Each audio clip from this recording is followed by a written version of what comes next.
വീടിന്റെ പണി എന്ന് തീരുമെന്നാ മാധവേട്ടൻ പറഞ്ഞത്? കാശിറക്കിയ ഉടൻ തീരും, അല്ലെങ്കിൽ മാസങ്ങളാവും. തൽക്കാലം നമുക്കൊരു വാടക വീട്ടിലേക്ക് താമസം മാറിയാലോ? എന്താ ഇപ്പൊ ഇങ്ങനെ തോന്നാൻ? നീ തന്നെയല്ലേ പറഞ്ഞു നമുക്ക് ഇവിടെ വിട്ടെങ്ങും പോകണ്ടെന്ന്. ഒന്നും ഉണ്ടായിട്ടല്ല. പിന്നീട് ആലോചിച്ചപ്പോ അനന്തേട്ടൻ പറഞ്ഞത് ശരിയാണെന്ന് തോന്നി. ദൂരെങ്ങും അല്ലല്ലോ, എല്ലാവരെയും എപ്പോ വേണമെങ്കിലും വന്ന് കാണാവുന്നല്ലേ ഉള്ളൂ. നീ പറയുന്നത് ശരിയാ. എപ്പോഴായാലും മാറണം. വേണമെങ്കിൽ പിരിയുന്നതിനേക്കാൾ നല്ലത് ഇപ്പോഴേ മാറുന്നതാ.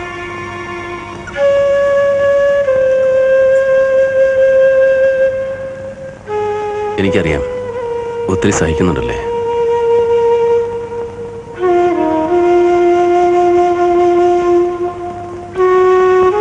സെപ്റ്റംബർ 15 ആവുമ്പോ എനിക്ക് കുറച്ചുകൂടി സാവകാശം കിട്ടും. കുറച്ചുകൂടെ പണിയൊക്കെ ബാക്കിയുണ്ടേ.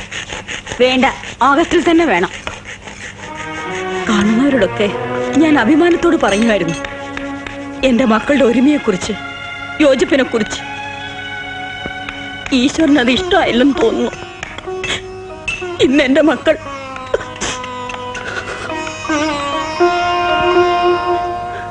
ഇനിയൊരു പൊട്ടിത്തെറി ഉണ്ടാകുന്നതിന് മുമ്പ് അത് നടക്കണം.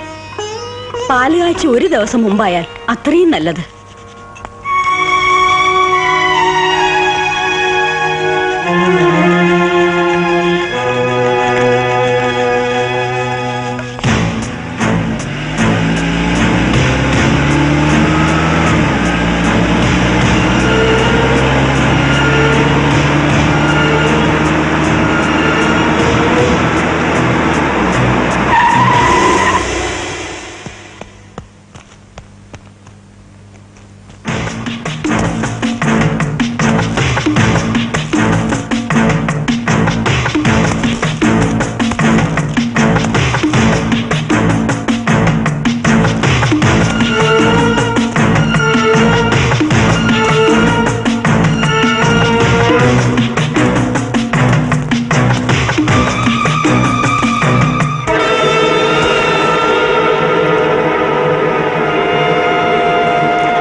എന്നെ ഓർക്കുന്നുണ്ടോ?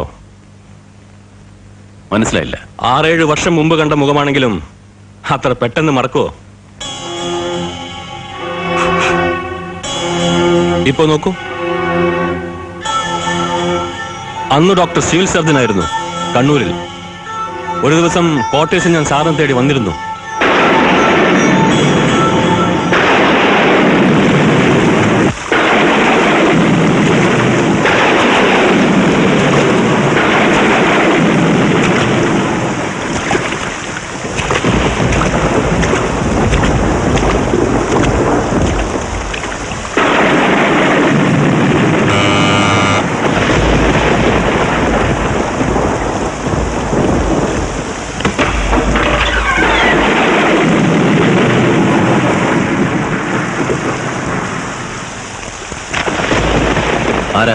പറഞ്ഞു വരുമ്പോൾ നമ്മൾ തമ്മിൽ ഒരുപാട് അടുക്കേണ്ടവരാ. പുറത്ത് നല്ല മഴ, നമുക്ക് അകത്തിരുന്ന് സംസാരിക്കാം.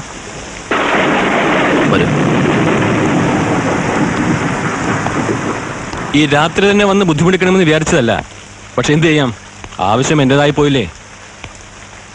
ഇങ്ങനെയുള്ള കാര്യങ്ങൾക്കൊക്കെ നേരിട്ട് തന്നെ വരണം. ഇവനെന്താ ഈ രാത്രി വന്ന് വേദാന്തം പറയുന്നതായിരിക്കും ഡോക്ടർ വിചാരിക്കുന്നത്.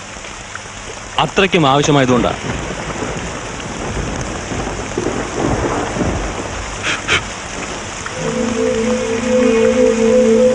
ഇനി എന്നെ പരിചയപ്പെടുത്താം.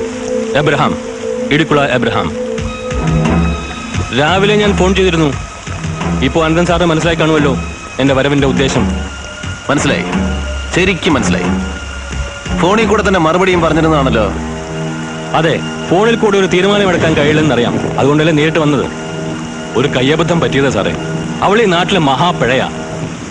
വിലയും മാന്യതയുമുള്ള എന്റെ നേരെ ഒരു പീറപ്പെണ്ണ് വെല്ലുവിളിക്കാന്ന് വെച്ചാൽ ദേഷ്യം വന്നപ്പോൾ ഞാൻ ഒരു അടി കൊടുത്തു.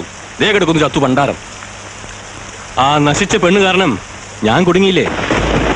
ഇനിയിപ്പോ ഡോക്ടർ വിചാരിച്ചാലേ എന്നെ ഒന്ന് രക്ഷപ്പെടുത്താൻ പറ്റൂ. പോസ്റ്റ്മോർട്ടം റിപ്പോർട്ട് എനിക്ക് അനുകൂലമായി ഒന്ന് തിരിച്ചാൽ മതി. ശരിയാ. പോസ്റ്റ്മോർട്ടം റിപ്പോർട്ടിൽ ഒരു ചെറിയ തിരുത്ത് വരുത്തിയാൽ അരുന്ധതി കൊലക്കേസ് ആത്മഹത്യയായിട്ട് മാറും. പാവപ്പെട്ട പെൺകുട്ടികളെ ബലാത്സംഗം ചെയ്തിട്ട് അടിവയറ്റിൽ ചവിട്ടി കൊല ചെയ്യുമ്പോൾ ഓർത്തില്ലായിരുന്നു ഒരിക്കുളെ താൻ കുടുങ്ങുന്നു. ഇനി ഇക്കാര്യം പറഞ്ഞ് എനിക്കുള്ള അവിടെ നിൽക്കണമെന്നില്ല, പോയിക്കോളൂ. അപ്പൊ എന്നെ അകത്താക്കി അടങ്ങുന്ന അകത്താക്കുന്നതും പുറത്താക്കുന്നതും ഒക്കെ കോടതിയാണ്. ആരെന്നെ നിർബന്ധിച്ചാലും ചെയ്യുന്ന ജോലിയിൽ ഞാൻ മായം ചേർക്കില്ല. ഞാനൊരാൾ പറഞ്ഞുകൊണ്ട് മാത്രം താൻ അകത്തായിക്കൊള്ളണമെന്നില്ല. ഡോക്ടർ അനന്തൻ, ഒരു സാധാരണ ഗവൺമെന്റ് ഡോക്ടറെ കിട്ടുന്ന ശമ്പളം കൊണ്ടൊന്നും ഇക്കാലത്ത് ജീവിക്കാൻ കഴിയില്ല. ബ്ലാങ്ക് ചെക്കാണ്, ആവശ്യമുള്ള തുക എഴുതിയെടുക്കാം. ഇതുപോലെ കുറെ പോലീസുകാർക്കും നാട്ടുകാർക്കും ഒക്കെ കൊടുത്തതാ. അവരൊക്കെ എനിക്ക് വേണ്ടി സഹായിക്കാമെന്ന് ഏറ്റിട്ടുമുണ്ട്. ഇനിയിപ്പോ സാറിന് ബംഗ്ലാവായിട്ടോ എസ്റ്റേറ്റ് ആയിട്ടോ വേണമെങ്കിലും തന്നെ പോലുള്ള വൃത്തികെട്ടവന്മാരുടെ നക്കാപ്പിച്ച് വാങ്ങിക്കുന്ന ഉദ്യോഗസ്ഥന്മാരുണ്ടായിരിക്കാം. പക്ഷേ ഞാൻ അത്രക്കാരനല്ല. അറിയാൻ വയ്യാഞ്ഞിട്ട് ചോദിക്കുക, അരുന്ധതി തന്റെ വെപ്പാട്ടിയോ മറ്റോ ആണോ? Shut up, you bloody rascal. അമ്മയും പെങ്ങളെ തിരിച്ചറിയാത്ത നീ എന്നോട് വേദാന്തം പറയുന്നു. നടക്കണ പുറത്ത്.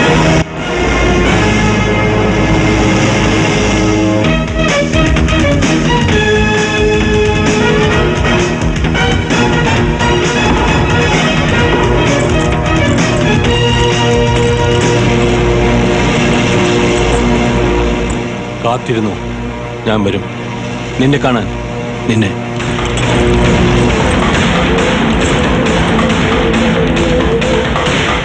Abraham, Idicula Abraham. അരുന്ധതി കൊലക്കേസ് പോസ്റ്റ്മോർട്ടം റിപ്പോർട്ട്. സാർ എനിക്കെതിരെ സാക്ഷി പറഞ്ഞത്. എബ്രഹാം ജയിലിൽ നിന്ന് വന്നു. ഈ ഇടയ്ക്ക് ഇറങ്ങിയത്. ജീവപര്യന്തം 7 വർഷത്തിൽ ഒതുക്കി തീർക്കാൻ ഒരുപാട് പണിയെടുക്കേണ്ടി വന്നു. പച്ച വെള്ളം പോലെയാ പണം വാരി എറിഞ്ഞത്. ജയിലിൽ നിന്നും ഇറങ്ങി ആദ്യം തേടിയത് തന്നെയാ. നന്ദി പറയാൻ തന്റെ ജയങ്ങളൊക്കെ അനുമോദിച്ചുകൊണ്ട് ബൊക്കെ കൊടുത്തയച്ചിരുന്നു. കിട്ടിക്കാണുമല്ലോ. ആ ഡിവൈഎസ്പിയും പത്രവും ഒക്കെ വെറും ഞാഞ്ഞൂലുകൾ. അവരൊക്കെ ഓടിച്ചാൽ താൻ ഒടിയോ? തന്നെ എനിക്ക് വേണ്ടി ഒഴിഞ്ഞു വെച്ചിരിക്കല്ലേ. കുറെ വർഷമായി ഊണിലും ഉറക്കത്തിലും എനിക്കൊരൊറ്റ ചിന്തയേ ഉള്ളൂ, നീ മാത്രമാണ് എന്റെ മനസ്സിൽ. അപ്പോ പ്രതികാരം തീർക്കാൻ വന്നാണല്ലേ? അല്ല, യുദ്ധം പ്രഖ്യാപിക്കാൻ. ഒരു സംശയമില്ലാത്ത യുദ്ധം. പേടിക്കേണ്ട അനന്തൻ സാറേ, ഈ യുദ്ധത്തിൽ ഒരു തുള്ളി ചോര വീഴില്ല. ഭാരത യുദ്ധത്തിലെ കൃഷ്ണനെ പോലെ ആയുധം ഞാൻ കൈകൊണ്ട് തൊടില്ല. ആയുധവും ചോരയും ഇല്ലാതെ എന്ത് യുദ്ധമെന്ന് ചിന്തിക്കുകയായിരിക്കും മനസ്സിൽ. അത് അനുഭവിക്കുമ്പോഴേ മനസ്സിലാകൂ. ഇന്ന് എനിക്ക് തികച്ചും 10 സെക്കൻഡ് വേണ്ട നിന്നെ ഈ ഭൂമിയിൽ നിന്നും ഇല്ലാതാക്കാൻ. പക്ഷെ അതോടെ എല്ലാം തീരും. എനിക്കത് പോരാ. ഞാൻ നരകിച്ചതിന് ഒരു മരണവും ബദലാവില്ല. നീ മരിക്കാതെ മരിക്കണം, നരകിക്കണം എന്റെ മുമ്പിൽ കിടന്നു. കള്ളക്കടത്തും പെണ്ണുകൂട്ടിക്കൊടുപ്പും കരിഞ്ചന്തയും തൊഴിലാക്കിയ നീ എന്നോട് യുദ്ധം പ്രഖ്യാപിക്കുന്നു.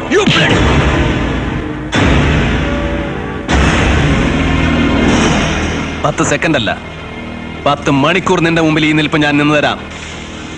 എന്റെ ഒരു രോമത്തിൽ തൊടാൻ കഴിയുമോ നിനക്ക്? അതിനുള്ള ചങ്കൂറ്റുണ്ടോ? ആണത്വവും ധൈര്യവും നാക്കിലുണ്ടായ പോരാ, രക്തത്തിൽ അലിഞ്ഞിരിക്കണം. അങ്ങനെയുള്ളവർ പ്രവർത്തിക്കുകയുള്ളൂ, നിന്നെ പോലെ ചിലക്കില്ല. പോടാ, പോ. അനന്ത,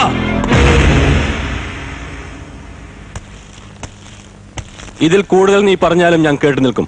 കാരണം എനിക്കൊരു കാര്യം ഉറപ്പുണ്ട്. ഈ യുദ്ധത്തിൽ നിന്റെ പതനം എനിക്ക് കാണണം. For that I will wait till my death.